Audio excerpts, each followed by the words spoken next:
What if the real flex in the creative industry isn't going viral, but building something that actually lasts? Today I'm joined by Mark, an independent artist, producer, and co-founder of Prospect Hill. From charting on the Billboard to touring nationwide, Mark has had a backstage pass to the realities of the music industry, the highs, the pressure, and the long game. What sets Mark apart is his commitment to helping creators grow without burning out. He's passionate about building loyal, engaged fan bases through authentic storytelling and real connection, not just quick wins or vanity metrics. If you're a creator, entrepreneur, or brand builder trying to redefine success on your own terms, this conversation is going to challenge you and also inspire you. Mark, welcome to Branding with Bex. I'm so excited to have you on the show.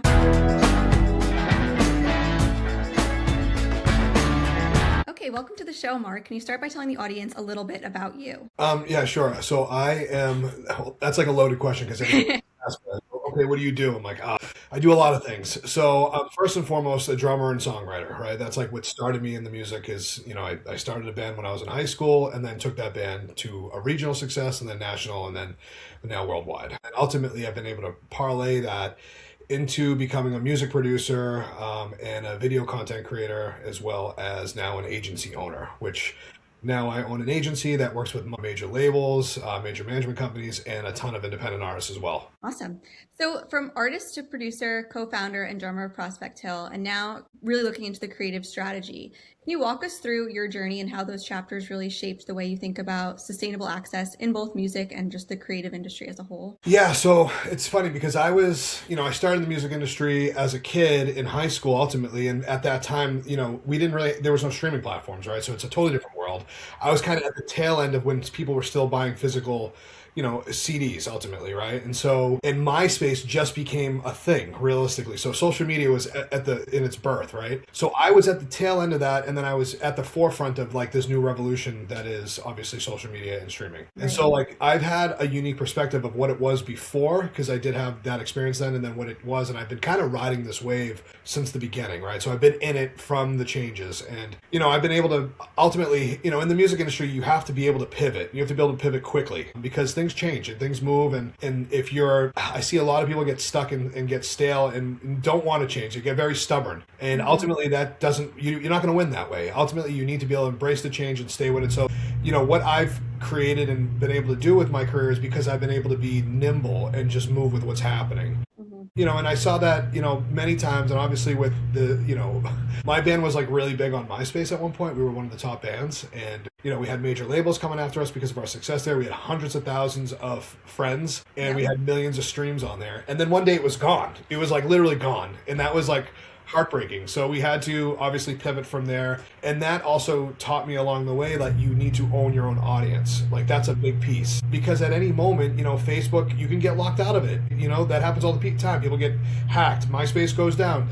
Obviously we know the issues with TikTok potentially getting sold and taken down and all that stuff. And, right. And then there's been meta issues where it just doesn't work. And then there's, so like we all know these things, and ultimately if you don't have the ability to engage with your audience directly, that's where you're going to have the issue. So you need to own your audience. So I've learned that along the way, and ultimately there's just so many things that you pick up on as you progress in this industry, and especially from multiple different perspectives, as an artist, as a manager, as a label owner, and as an agency owner, and a music producer. So I have perspective across the board. So I feel like that's like one of my superpowers. Yeah, that's great. You brought up a lot of interesting points here, and I think it's something people can relate to in a variety of industries. So even just thinking back to the, social media when it was in MySpace, and from a creator perspective, like I actually have always owned a website for years now, and I just consistently renew it because it's a place that I know I have in control of my audience. Same thing with like an email list. We really stress that a lot here too, because it's just all these apps, and it's ever changing. The algorithms are always changing.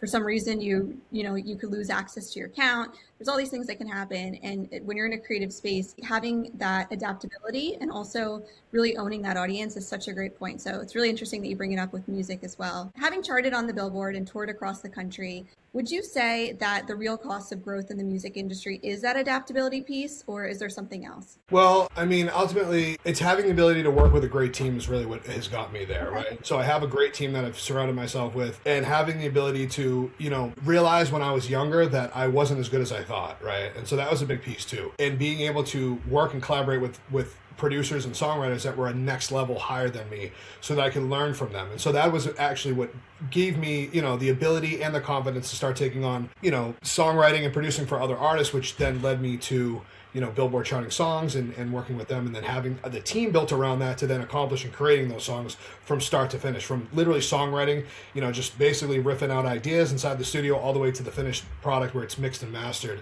and then ultimately having, the say at that time in regards to how it was going to be released and pushed. Would you say that it's hard for people to, especially being in the music industry, to kind of relinquish that control and to work with the team? Do you think that's something that that you've seen has been like an obstacle for people in a creative field? I feel like a lot of people really want control over what they're producing. So do you ever encounter that struggle where it's hard to get people to say, okay, you kind of need to be hands off on this and delegate it to someone else?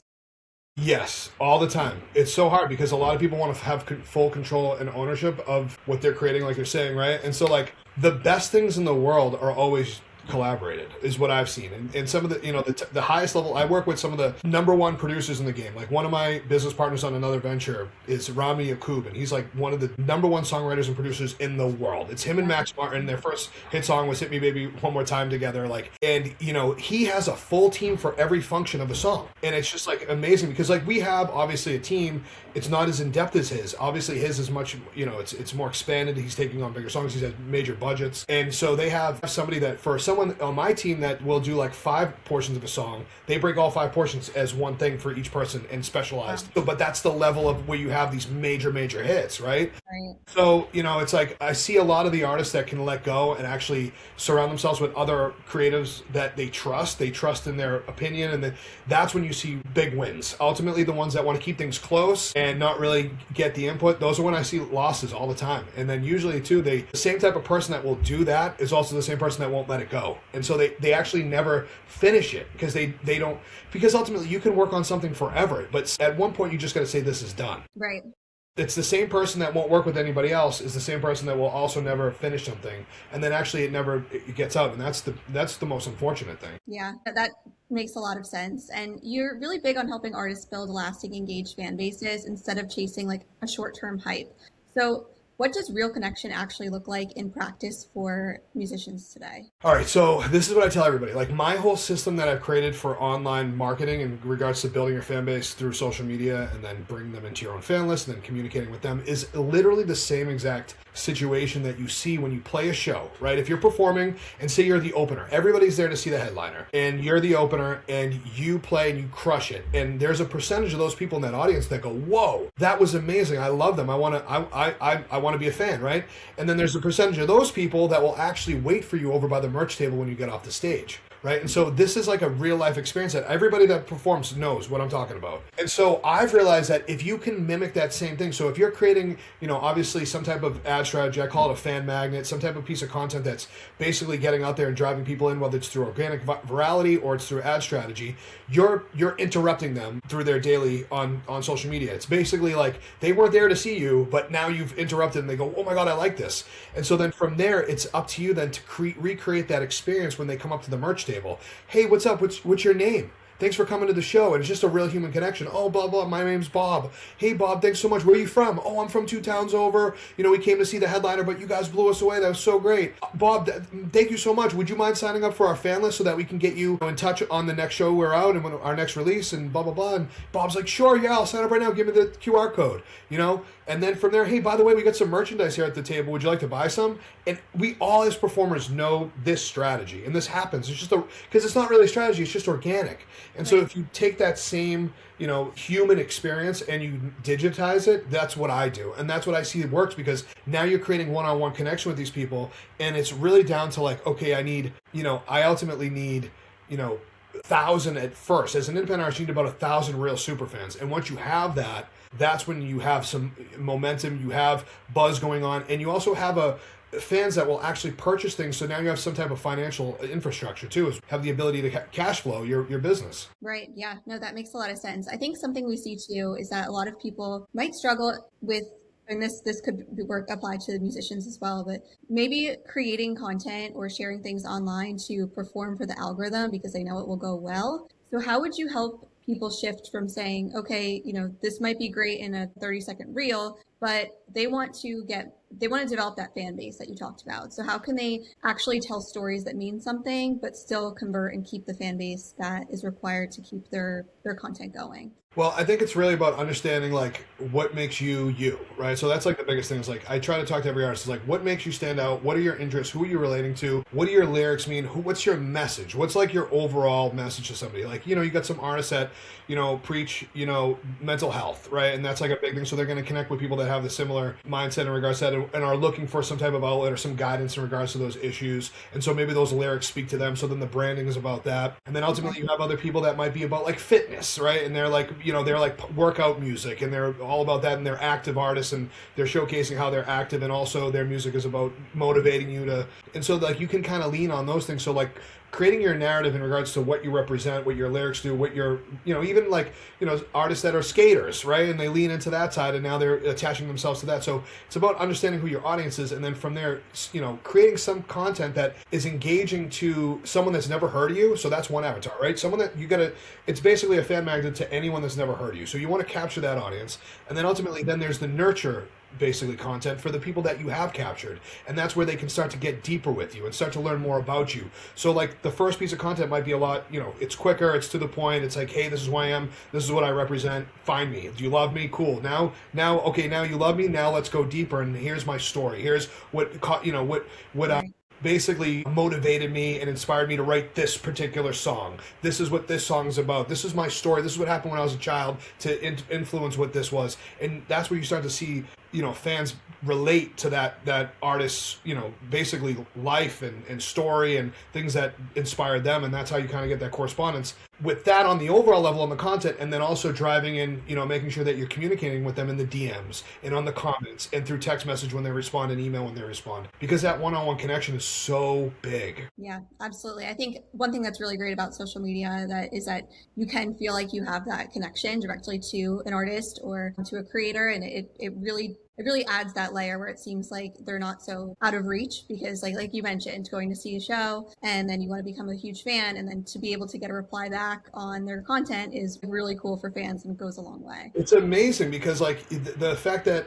like if I was 12 years old and I was able to like send a message to one of my favorite bands at the time, which was Korn, and they responded back, I would have lost it. I would have been like, oh my God. And I would have told everybody like, all right, so I'll tell you what. So this is a cool story. When I was a kid, I went to go see Slipknot. I was a big fan of them, and I waited out back forever to give them my demo from when I was in high school for my band. And I waited out back till they went to the bus, and as soon as they came out back, I handed one of them the demo, and it was I think it was Chris at the time. He's one of the Sean. He was the one of the percussionists, and I believe he passed away. But I gave him the CD, and I remember the next morning we had a website at the time, and we had a guest book, and he went on and wrote on the guest book, hey man, listen to the demo, really great stuff, keep on trucking, you'll make it someday. That's and awesome. I was in high school and I literally was like blown away, and nobody believed me in high school that it was actually him. I was full of crap. Like I was like, no, I gave it to him, blah blah blah, and it was unbelievable. Yeah, that is so cool. Yeah, that storytelling and being able to connect with people, I think, is huge, especially in, you know, any industry that you're in. So I think something that you may see is that creators and artists often experience burnout because they are trying so hard to kind of get their message out there. And what would you say, are there any systems or boundaries that you use with people that you're working with to kind of help them stay grounded and to be able to, you know, reply back to comments or to stay a little bit more actively involved without feeling extremely overwhelmed by trying to kind of tackle everything? Well, that's why we developed FanFlowy. So I created a software platform specifically for this issue because I personally have to deal with it with my own project and then obviously all my agency artists. Mm-hmm. And so, you know, I have a certain strategy that I was having them all manually do where we would, you know, drive new followers to their Instagram. As the new followers came in, I wanted them to greet them. So send them a DM, and then that DM, based off of what they said, I had a whole basically map of if this, then that. They say this to them. If this. So we're getting the fan to take actions and open up and create more communication so the fan can, and the artist can continue to talk. And that's what I created. And so we would implement this and I would turn it on for these artists. I would say, start, let's go. And they went from like no communication in their DMs, no engagement on their Instagrams, to all of a sudden the next week going, I can't keep up with this. This is insane. Like, I'm sorry, this is a great strategy, but I can't do this anymore. And I was like, cool, new problem. All right. So You know what I mean? Like, cool, that's awesome. It's a different problem than we had last week. Because the first problem was like no one cares about me, you know. And I was like, No, everyone does. everybody does. You just didn't know. And so then I implemented like a basically I did an automated chat bot situation for that so that we can at least get the conversation started. So it would take up over almost like 50% of the conversation to then basically get the fan to communicate, get them down the actions, and then the artist could jump on. And so then the artists were like, oh my god, this alleviated so much. This is amazing, awesome, let's go. Turn that on, and that was like the birth of FanFlowy. And then from there, I was like, okay, now we want to get them to sign up for an email list. So we'd get them to sign up, we'd get their name, phone number, email, location, and preferred streaming platform. So now we know exactly where they stream. And then from there, I set up, okay, well, everybody gets emails and then sends out a newsletter every 6 months. Like, no one does anything with them. So I was like, what if we created a funnel where it's automatic, everybody signs up, and then they go through a journey. The fan gets a journey of emails and text messages over the course of like 3 months. And we have things that we're highlighting, whether it's, get them into a community group so that they start to meet each other, get them into a merch funnel, so now you're generating revenue and it's a consistent offer. And then from there, highlight the latest release and basically give them the call to action that's associated with their streaming platform. So that, if it's Pandora, we want them to listen to on Pandora and then add the station. If it's Spotify, we want them to listen and then follow and then add it to their playlist, and so on and so forth. So then we created this whole system. So then start and finish, like they basically come in, then we give them the automations and they get the emails and text messages that we build with the artist based off of their story and their brand, and everything, is cohesive with who they are and what they look like. And then from there, ultimately, they get to learn about the band, to learn about the artist, learn about the members of the band if there's a band, about past catalog songs. So now we're driving traffic to their past catalogs to enhance those streams and then get the artist deeper into their catalog and learn more about them. And then now it's set up for like once they have a new release or they have a show coming up or they have new merch drops, now there's automation set up to now reach that fan base that we've collected and get them to take those next actions so that now we can really move the needle on new releases and shows. Yeah, that's awesome. And that whole system sounds great. I know just from being a social media user, sometimes it seems like I'll get an ad and it'll be like just before a concert. And then by then the tickets are so expensive. Oh, well, that would have been great to know about a little more in advance when things were released. So being a part of that loop ahead of time, I think is probably so huge for these creators. Yeah, and they get the announcement on the initial announcement right away, and then they get one a week before, the day before, and the day of the release. And actually for the shows, we actually have a 30-day because sometimes shows are announced way before too. So there's that as well. Yeah. Yeah. That is really cool. And so as you talk about moving them down the funnel and like kind of just creating that space where the creators feel like they can be connected to their audience, but they're not so overwhelmed with being the one to directly have to, kind of oversee all of that. And I think there may be a lot of people listening to the show that are maybe just starting out as musicians. Maybe they made it a little bit big, maybe not yet, but they're really right now feeling like they are looking for ways to grow. What would you say is one practical step as we wrap up this episode that they can take this week? Maybe it is a communication piece, maybe it's something else, but what's one like easy actionable item that you would recommend? I want you to go onto your Instagram or your Facebook, mostly your Instagram because it allows you to do it a lot easier. Go on your Instagram, however many followers you have, I want you to go and message each one of them and say, hey, what's up? Thanks so much for the follow on here. Have you heard my latest release? Open up a conversation with them. Yeah. What did you think? And if they say, yeah, I heard it, awesome, what did you think? Or they might say, yeah, I heard it, I love it. Then keep the communication going. And then say, hey, do you mind if I add you onto my email list? And say, I just need your email and if you're open to it, your phone number. And a lot of them will. And then you can create, even without having FanFlow and having that system and CRM in the background, now you can start capturing them at the very least and put them on like a Google Sheet. Yeah, that is some great advice. And it's definitely something that everybody can action on this week. I think one thing with social media that people are really starting to crave more of is actually what the platform's actually started out as, which is having that conversation with people that you're listening. The social aspect of it, I think more and more people are like eager to partake in that again. And it definitely would help to create that connection with your audience. So that is an awesome tip for this week. But thank you so much for sharing your story and your experience with us. I'm so excited to share these strategies with my audience. I think they're really going to enjoy it. Thank you so much for having me. It was great. I hope it helps. Thank you. This has been such an important conversation. It challenges creators to think beyond quick wins and instead focus on building something sustainable, something rooted in identity, connection, and longevity. Mark's perspective on redefining success and protecting your creativity while you grow is a needed reminder in today's fast-paced, moving digital world. Thank you, Mark, for sharing your story, your experience, and your strategies with us. I know this is going to resonate deeply. If you loved today's episode, make sure to connect with Mark, follow his work, and share this episode with a creator who needs to hear it. As always, keep building boldly, stay aligned, and I'll see you next time on Branding with Bex.